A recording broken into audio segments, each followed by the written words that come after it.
നമസ്കാരം.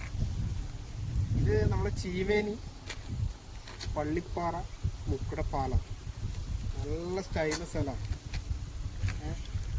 നല്ല പുഴയത്, ഭയങ്കര ആഴൂല്ല സ്ഥലമാണ്. ചൂണ്ടക്കാരനുണ്ടെങ്കിൽ ഇവിടെ വന്നാൽ മതി. നല്ല ആഴൂല്ല സ്ഥലമാണ്, നല്ല കൊത്തിൻ്റെ സ്ഥലം.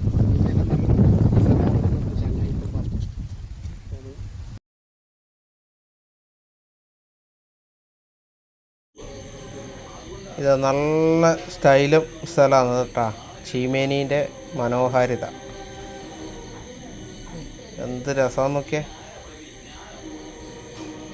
നല്ല ശാന്തമായി ഒഴുകുന്ന പുഴ, നല്ല ആഴമുള്ള സ്ഥലമാണ്. ചൂണ്ടക്കാരെല്ലാം വൈകുന്നേരം ഉണ്ടാവുന്നതാണ് എൻ്റെ ഫ്രണ്ട് പറഞ്ഞത്. നല്ല ആൾക്കാരുണ്ടാകുമല്ലോ വൈകുന്നേരം ചൂണ്ടയിടാനൊക്കെ.